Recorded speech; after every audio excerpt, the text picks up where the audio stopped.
Selamat pagi Bapak dan Ibu, para devosan kerahiman ilahi. Bacaan hari ini dari buku harian Santa Faustina, nomor 22 sampai dengan 24. Pada hari aku mengenakan busana biarawati, Allah memberitahukan kepadaku betapa banyak aku harus menderita.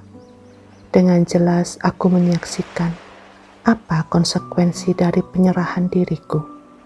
Sejenak aku mengalami penderitaan itu, tetapi kemudian Allah kembali memenuhi jiwaku dengan penghiburan-penghiburan yang besar. Menjelang akhir tahun pertama novisiatku, kegelapan mulai membayangi seluruh jiwaku. Aku merasakan tidak ada penghiburan dalam doa. Untuk dapat bermeditasi, aku harus berusaha sekuat tenaga. Ketakutan mulai melanda hatiku. Semakin dalam aku merenungi diriku, semakin aku tidak menemukan apa-apa selain kesedihan yang mencekam. Aku pun dapat melihat dengan jelas kekudusan Allah yang agung.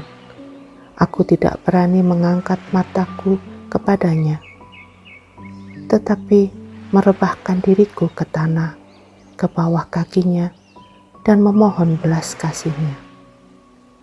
Hampir 6 bulan jiwaku berada dalam keadaan seperti ini. Di saat-saat yang sulit ini, mudar pembimbing kami yang terkasih membesarkan hatiku. Tetapi semakin hari, penderitaan itu semakin berat. Tahun kedua novisiat sudah semakin dekat. Setiap kali merenungkan bahwa aku harus mengikrarkan kaul-kaulku, jiwaku merasa ngeri. Aku tidak dapat memahami apa yang sedang aku baca. Aku tidak dapat bermeditasi. Aku merasa bahwa doa-doaku tidak berkenan di hati Allah. Tetapi kendati semuanya itu, Bapak pengakuanku tidak mengizinkan aku melewatkan satu komuni kudus pun. Allah sedang bekerja dengan sangat aneh di dalam jiwaku. Aku tidak memahami sama sekali tentang apa yang dikatakan Bapak pengakuanku kepadaku. Kebenaran-kebenaran iman yang sederhana pun menjadi sulit aku mengerti. Jiwaku sangat sedih, tidak mampu menemukan penghiburan dimanapun. Pada titik tertentu, muncul dalam hatiku kesan yang amat kuat bahwa aku ditolak oleh Allah. Pemikiran yang mengerikan ini sangat menusuk hatiku. Di tengah-tengah penderitaan itu, jiwaku mulai mengalami sakratul maut. Aku ingin mati, tetapi tidak bisa. Dalam hatiku muncul pemikiran, apa gunanya mengupayakan keutamaan-keutamaan? Mengapa harus bermati raga kalau semua itu ditolak oleh Allah? Ketika aku memberitahukan hal ini kepada pembimbing para novis, aku mendapat jawaban ini. Ketahuilah suster, bahwa Allah telah memilihmu untuk meraih kesucian yang tinggi. Ini adalah tanda bahwa Allah menghendaki suster hidup sangat dekat dengan Dia di surga. Hendaknya suster sungguh-sungguh mengandalkan Tuhan Yesus. Pemikiran mengerikan bahwa telah ditolak oleh Allah sungguh merupakan siksaan yang diderita oleh orang terkutuk. Aku berlari kepada luka-luka Yesus dan mengulangi kata-kata penyerahanku. Tetapi kata-kata itu menimbulkan siksaan yang semakin menyakitkan dalam diriku.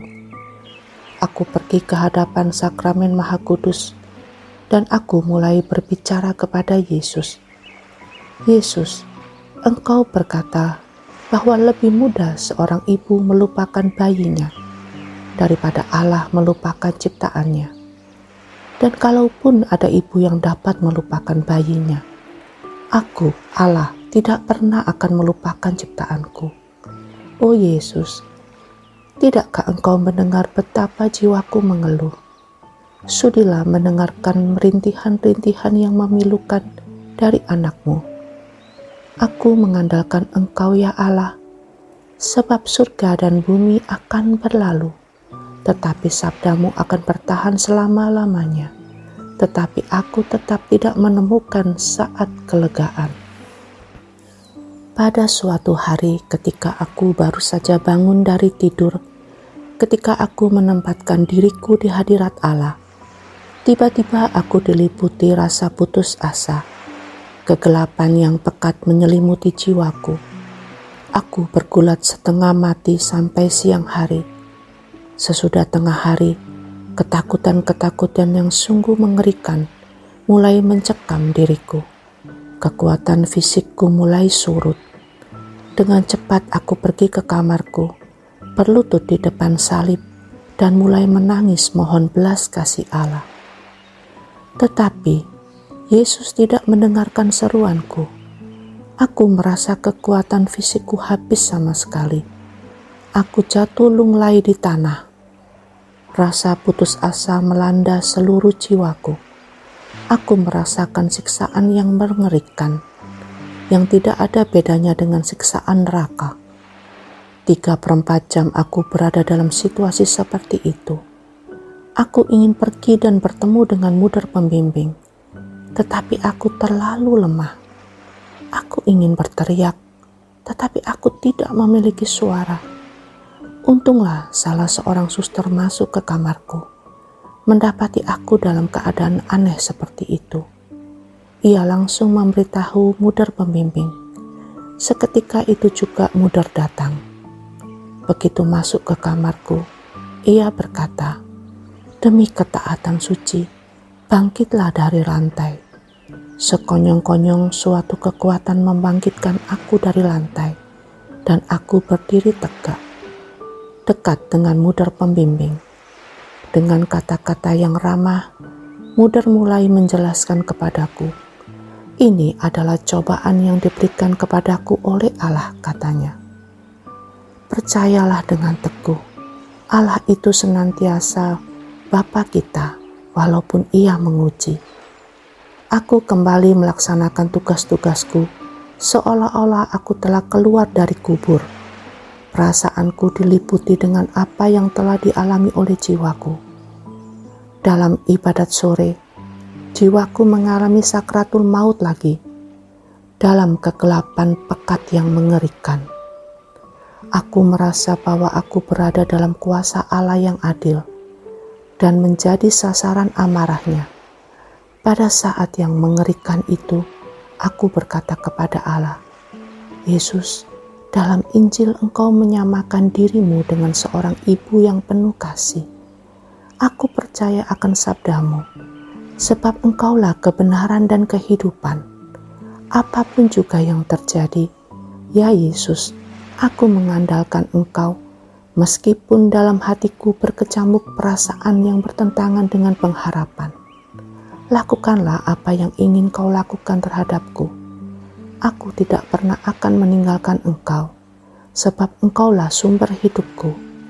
Hanya orang yang pernah mengalami saat-saat serupa itu dapat memahami betapa mengerikannya siksaan jiwa seperti itu. Yesus, Engkau andalanku.